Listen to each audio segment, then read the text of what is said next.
ಅದಕ್ಕೆ ನಾನು ಒಂದು ಮಾನ್ಯ ಮುಖ್ಯಮಂತ್ರಿಗಳಿಗೆ ಹೇಳೋದಕ್ಕೆ ಒಂದು ಸಲಹೆ. ಮಾನ್ಯ ಮುಖ್ಯಮಂತ್ರಿಗಳೇ, ನಮ್ಮ ದೇಶದ ಪ್ರಧಾನಮಂತ್ರಿಗಳಾಗಿದ್ದಂತ ನರೇಂದ್ರ ಮೋದಿಯವರು ಅವರು 2013ರಲ್ಲಿ ಒಂದು ಪ್ರೈಮ್ ಮಿನಿಸ್ಟರ್ 2015ರಲ್ಲಿ ಒಂದು ರಿಕ್ವೆಸ್ಟ್ ಮಾಡ್ತಾರೆ, ಯಾರ್ಯಾರು ಈ LPG ಗ್ಯಾಸ್ ಇದೆಯಲ್ಲ ಮಾನ್ಯ ಸಭಾಧ್ಯಕ್ಷ, ಸಬ್ಸಿಡಿ ಪಡಿತಿದ್ದವ್ರಿಗೆ ಎಲ್ಲರೂ ವಾಪಸ್ ಕೊಡಬೇಕು ಅಂತೇಳಿ ಉಳ್ಳವರು.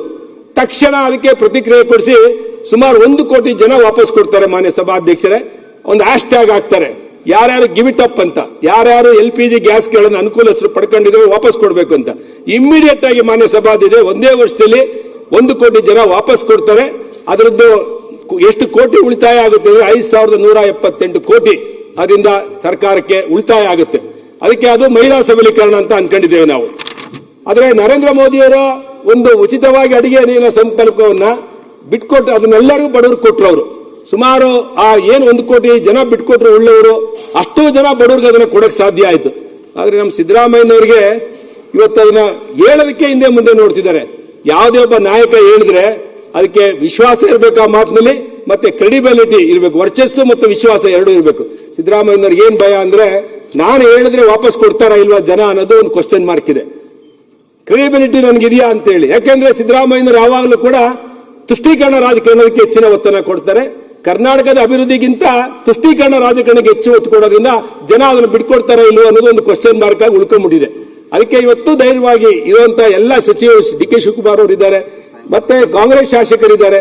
ನಾನು ಎಲ್ರಿಗೂ ವಿನಂತಿ ಮಾಡೋದು, ಉಳ್ಳವರಿಗೆ ಗ್ಯಾರಂಟಿ ಯೋಜನೆಗಳನ್ನ ವಾಪಸ್ ತಗೊಂಡು ಒಂದು 30,000 ಕೋಟಿ ಬಂದು ಅದನ್ನು ಅಭಿವೃದ್ಧಿಗೆ ಕೊಡಬೇಕು ಅಂತ ಹೇಳಿ ನಾನು ಸರ್ಕಾರಕ್ಕೆ ವಿನಂತಿ ಮಾಡ್ತೇನೆ. ಮಾನ್ಯ ಸಭಾಧ್ಯಕ್ಷರೇ, ಒಂದೊಂದು ಇವತ್ತು ಕರ್ನಾಟಕ ರಾಜ್ಯ ಸರ್ಕಾರದ ಪರಿಸ್ಥಿತಿ ಏನಾಗಿದೆ ಅಂದ್ರೆ, ನಿಂತುಬಿಟ್ಟಿದೆ ಇದು, ನಿಂತು ನೀರಾಗ್ಬಿಟ್ಟಿದೆ ಇದು.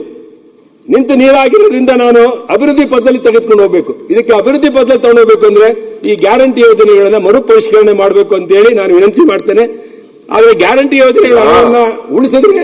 ಸುರೇಶ್, ನೀನು ಬಹಳ ಸೀನಿಯರ್ MLA ಇದೆಯಾ, ನಮ್ಮ ಫಾರ್ಮರ್ ಡೆಪ್ಟಿ CM ಇದ್ದಾರೆ, ನೀವೆಲ್ಲ ಸೇರಿ ನಿಮ್ಮ ಅಭಿಪ್ರಾಯ ಹೇಳ್ತಾ ಇದ್ದೀರಿ ಅಸೆಂಬ್ಲಿಲಿ. ಒಂದು ಪಾರ್ಟಿಯಿಂದನೇ ಒಂದು ತೀರ್ಮಾನ ಹೇಳ್ಬಿಡಿ, ನಮ್ಗೆ ಈ ಗ್ಯಾರಂಟಿಗಳನ್ನ ದಯವಿಟ್ಟು ವಿಡ್ರಾ ಮಾಡಿ ಮರುಪರಿಶೀಲನೆ ಮಾಡಿ ಅಂತ ನೀವು ನಮ್ಗೆ ಹೇಳಿ ಅಸೆಂಬ್ಲಿಲಿ. ಆಮೇಲೆ ಅಫಿಷಿಯಲ್ ಆಗಿ ನಾವು ತೀರ್ಮಾನ ಮಾಡೋಣ, ಏನೋ ಒಂದು ಆಮೇಲೆ ಚರ್ಚೆ ಮಾಡೋಣ. ಯಾಕೆಂದ್ರೆ ನಿಮ್ಮ ಅಭಿಪ್ರಾಯ ಒಂದು ಪಕ್ಷದ ಅಭಿಪ್ರಾಯ, ನಿಮ್ಮ ಪಕ್ಷದ ಅಭಿಪ್ರಾಯ. ಅದಕ್ಕೆ ನೀವೇನು ಹೇಳ್ತೀರಿ ಅದಕ್ಕೆ ಬಗ್ಗೆ ನಾವು ಆಲೋಚನೆ ಮಾಡೋಣ. ವಿಕಾಂಟ್ ನೀವು ಹೇಳೋದನ್ನು ನಾವು ಸರಿಯಿಲ್ಲ ಅಂತ ಹೇಳಕ್ ಆಗಲ್ಲ. ಸೊ ಅದಕ್ಕೆ ನೀವು ಒಂದು ಆದಷ್ಟು ಈ ಬಜೆಟ್ ಅಲ್ಲೇನೆ ಹೇಳ್ಬಿಟ್ರೆ ಗ್ಯಾರಂಟಿ ಸ್ಕೀಮ್ ಬೇಡ ಅನ್ನೋದು ಮರುಪರಿಶೀಲನೆ ಮಾಡಿ ಅಂತ ಹೇಳಿದ್ರೆ ನಾವು ಕೂತ್ಕೊಂಡು ಅದ್ರ ಬಗ್ಗೆ ಚರ್ಚೆ ಮಾಡ್ತೀವಿ. ಅಲ್ಲ ಸರ್, ನೀವು ಕೋಳಿ ಕೇಳಿ ಮೆಣಸ್ಕಾರ್ದಂಗ ಇದೆ ಸರ್ ಈಗ. ಅಲ್ಲ, ಕೋಳಿ ಕೇಳಿ ಮಣ್ಸರಿತಾರಲ್ಲ ಈಗ ಅಲ್ಲ ಸರ್, ನೀವು ಮಾಡ್ಕೊಂಡು ಸರ್, ಇದು ನಾವು ಹೇಳಿದ್ದು ಗ್ಯಾರಂಟಿ ಕೊಡಿ ಅಂತ ನೀವು ಇಷ್ಟಪಟ್ಟು ಮಾಡ್ಕೊಂಡಿದ್ದೀವಿ, ಕಷ್ಟಪಟ್ಟು ತೆಗೀರಿ ಸರ್. ಈಗ ಸುರೇಶ್, ನಾವು ಕೊಟ್ಟು ಅನೌನ್ಸ್ಮೆಂಟ್ ಮಾಡಿದಾಗ ಇಲ್ಲಿ ಬಂದ ತಕ್ಷಣ ನೀವು ಹೇಳಿದ್ರಿ ಹೇಳೋ ಗೊತ್ತಾ, 1 ಕಾಳು ಕಡಿಮೆ ಆದ್ರೂ ಬಿಡುದಿಲ್ಲ ಅಂತಂದ್ರು. ಆಯ್ತು, ತಿರ್ಗಾ 5 ಗ್ಯಾರಂಟಿನೂ ಕೊಡ್ಲೇಬೇಕು, ಅದು ಕಡಿಮೆ ಆಯ್ತು, ಇದು ಕಡಿಮೆ ಆಯ್ತು, ಅದು ಕೊಡ್ಲಿ, ಇದು ಕಡಿಮೆ, ಅದಕ್ಕೆ 6 ತಿಂಗಳಲ್ಲಿ ಎಲ್ಲ ಕೊಟ್ಬಿಟ್ಟು ನೀವು ಹೇಳ್ದಂಗೆ. ಸೊ ನಿಮ್ಮ ಮಾತು ಕೇಳಿದೀವಿ ನಾವು. ನಿಮ್ಮ ಈಗ ಅಸ್ಸಾಮಲ್ಲಿ ನಾನು ಹೋಗಿದ್ದೆ. ಅಸ್ಸಾಮಲ್ಲಿ ಹೆಂಗ್ ಗೊತ್ತಾ ಗ್ಯಾರಂಟಿ ಯಾರು ಕೊಡ್ತಾ ಇದ್ದಾರೆ ಗೊತ್ತಾ, ಯಾರು BJP ಕಾರ್ಯಕರ್ತರಿದ್ದಾರೆ ಅವ್ರು ಮಾತ್ರ ಬೆನಿಫಿಷಿಯರಿ, ಬೇರೆಯವ್ರಿಗೆ ಕಾಂಗ್ರೆಸ್ ಅವ್ರಿಗಿಲ್ಲ. ಅಲ್ಲಿ ಅದಕ್ಕೆ ಚಾರ್ಜ್ GPT ಹೇಳಿದಿರಲ್ಲ ನೀವು, ಚಾರ್ಜ್ GPT ಆಗದೆ ಕರ್ನಾಟಕ ಮಾದರಿ ಮಾಡ್ಬೇಕು ಅಂತ ಹೇಳಿ ನೀನ್ ಹಾಕೋ. ಅದಕ್ಕೆ ನೀನ್ ಹಾಕೋ, how to win Gujarat election ಅಂತ ನೀನ್ ಹಾಕೋ. ಅದ್ ಬರಲಿಲ್ಲ ನೋಡು, ಮಾಡಿ ಎಕ್ಸ್ಪೆರಿಮೆಂಟ್ ಮಾಡಿ ಬಂದಿರೋದು. ಈಗ ಅದ್ ಬಿಡೋದು ಬೇಡ, ಅದೇನಾಗ್ತದೆ ಅದ್ ನಾವು ಮಾಡ್ಕೊಳ್ತೀವಿ. ನೀನ್ ಹೇಳ್ತಾ ಈಗ ಗ್ಯಾರಂಟಿ ವಿಚಾರ ನಾವು ಹಿಂದೆನೂ ನಾವು ಮಾಡಿದೀವಿ, ವಿ ಹ್ಯಾವ್ ಇಂಪ್ಲಿಮೆಂಟೆಡ್. ಹೇಳತ್ತಲ್ಲಿ ಉಳ್ಳೋರ್ಗೆ, ಈಗ ಗೌರ್ಮೆಂಟ್ ಆಫೀಸರ್ಸ್ಗೆ, ಬೇರೆಯವ್ರಿಗೆ ಎಲ್ಲ ದೇರ್ ಇಸ್ ನಾಟ್ ನೆಸೆಸಿಟಿ. ಒಪ್ಕೊಳ್ತೀನಿ, ಕೆಲವರೆಲ್ಲ ಈ ಬಸ್ಸಲ್ಲಿ ಬರೋರ್ಗೆ ಮತ್ತೊಂದ್ಗೆಲ್ಲ ನೆಸೆಸಿಟಿ ಇಲ್ಲ, ಬೇಕಾದಷ್ಟು ಏನೋ ಯಜಮಾನರಿಂದ ಒಂದು ಡಿಸಿಷನ್ ತಗೋಬಿಟ್ಟಿದೀವಿ ನಾವು. ಓಕೆ, ಬೇರೆ ಬೇರೆ ಸಜೆಷನ್ಸ್ ಬರ್ತಾ ಇದೆ. ಆಸ್ ಎ ಪಾರ್ಟಿ, ಒಂದು ಪೊಲಿಟಿಕಲ್ ಪಾರ್ಟಿ ನೀವು ಒಂದು ತೀರ್ಮಾನಕ್ಕೆ ಬನ್ನಿ, we will discuss on that. ನಿನ್ನೇನು ಕೂಡ ಮುಖ್ಯಮಂತ್ರಿಗಳಿಗೆ ಅದೇ ಹೇಳಿದೆ ಸರ್, ಅಲ್ಲಿ ಹೋದಾಗ ನಾನು ಅವ್ರ ಪಕ್ಕದಲ್ಲಿ ಕೂತ್ಕೊಂಡು ಹೇಳಿದ್ದೀನಿ. ಪಕ್ಕದ ಮಾತ್ರ ಬೇಡ, ಅಲ್ಲ ಮರುಚಿಂತನೆ ಮಾಡಿ ಸರ್.